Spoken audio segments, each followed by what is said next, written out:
એટલે આ નડિયાદની અંદર દભાણથી શરૂ થતો દાંડી માર્ગ, જે આખું નડિયાદ કલેક્ટર ઓફિસ થઈ અને આખી નડિયાદ સિટીમાં થઈ અને ઉત્તરસંડાથી ભૂમેલ સુધીનો દાંડી માર્ગ છે.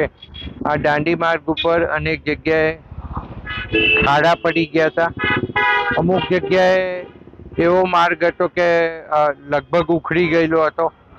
તો એવી બધી જગ્યાએ આજે અમે 4 દિવસ પહેલા આ રોડ બતાવ્યો તો તે વખતે આ રોડ ઉપર એટલા બધા ખાડા હતા. તો આરએનબી ડિપાર્ટમેન્ટ અને દાંડી વિભાગે બંને સાથે રહી અને આ કામગીરી કરી છે. આગળ તમે સીસી રોડની પણ કામગીરી જોઈ. આખો સીસી રોડ બનાવ્યો છે. જ્યાં 100 મીટર નવો સીસી બનાવવાનો છે એનું પણ આજથી પ્લાનિંગ શરૂ કરી દેવામાં આવશે અને એ 100 મીટરનો બીજો પટ્ટો બનાવવામાં આવશે, જેથી જે જગ્યાએ પાણી ભરાઈ રહ્યા છે અને વારંવાર રોડ તૂટે છે એ તૂટે નહીં, એના માટે ખાસ આયોજન કર્યું છે. સાથે સાથે આજે કાર્પેટના પટ્ટા પણ વાગી ગયા છે અને હું અહીંથી કહું તો છેક સ્ટેશન સુધીનો રસ્તો છે એ કમ્પ્લીટ ટ્રાફિકેબલ કરી દીધો છે અને બસ સ્ટેન્ડથી તે રેલવે સ્ટેશનની જમણી બાજુનો જે આખો ભાગ હતો એને પણ રાતે કાર્પેટ મારીને આ લોકોએ કમ્પ્લીટ કર્યો છે. આખી રાત દરમિયાન આ કામગીરી કાર્પેટના પટ્ટાની કરવામાં આવી છે અને લગભગ 4 કિલોમીટર જેટલા રસ્તા ઉપર આ કામગીરી કરવામાં આવી છે.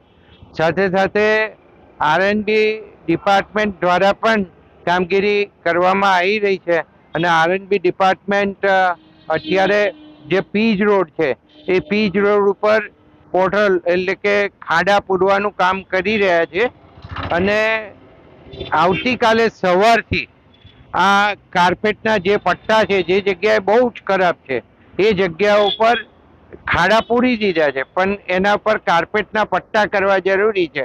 તો આવતીકાલે સવારથી કાર્પેટના પટ્ટા કરી અને પીજ રોડ પણ આખો ટ્રાફિકેબલ થાય અને લોકોને મુશ્કેલી ના પડે એવું આયોજન કરવામાં આવ્યું છે.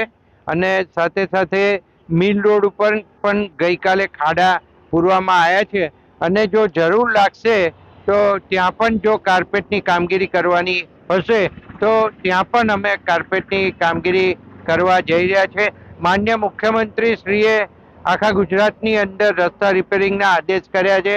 મને કહેતા આનંદ થાય કે સૌથી પહેલા અહીંયા નડિયાદની અંદર ખાડા તો પૂરાયા, પણ ખાડા પૂરાયાની સાથે આ જે પીવર પ્લાન્ટથી પટ્ટા મારવાનું જે કામ છે એ ખૂબ મોટી સંખ્યામાં થયું છે અને એ આપણા માટે ખૂબ સારી બાબત છે. માન્ય મુખ્યમંત્રીશ્રીનો પણ હું આભાર માનું કે આ તબક્કે એમને જે ચોમાસાના કારણે જે રસ્તાઓ માટે મુશ્કેલી પડી રહી છે એના માટે થઈ અને ખાસ આયોજન કરી અને અધિકારીઓને કામે લગાડી અને દરેક ડિપાર્ટમેન્ટના અધિકારીઓ એ રસ્તાઓ હોય કે બ્રિજીસ હોય એ જોવાનું કામ અને એનું મોનિટરિંગનું કામ અત્યારે કરી રહ્યા છે. એ આપણા માટે આનંદની વાત છે. સાથે સાથે કોર્પોરેશન પણ કામે લાગી ગઈ છે. મેયર અને કમિશનરશ્રીએ જે પરમ દિવસે રાઉન્ડ લીધો હતો એની અંદર એવું આપણે નક્કી કર્યું હતું કે આરએનબી ડિપાર્ટમેન્ટ આરએનબીના કામ કરે, દાંડીના કામ કરે અને કોર્પોરેશનની અંદર આપણને કહેતા ખૂબ આનંદ થાય કે જે રસ્તાઓ આપણે આરએનબી મારફતે બનાવ્યા છે એ રસ્તાઓ તૂટ્યા નથી અને જે રસ્તા ઉપર ખાડા પૂરવાની જે કામગીરી છે એ પણ ખૂબ ઓછી છે અને એ પણ આપણે આજથી શરૂ કર્યા છે.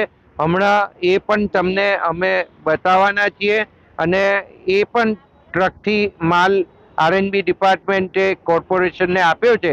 એટલે કોર્પોરેશન દ્વારા પણ નગરની અંદર જે જગ્યાએ ટેલિફોનિક જે નંબર સ્પ્રેડ કરીને ખાડા પૂરવા માટેના જે સજેશન મંગાયેલા એ આવી ગયા છે.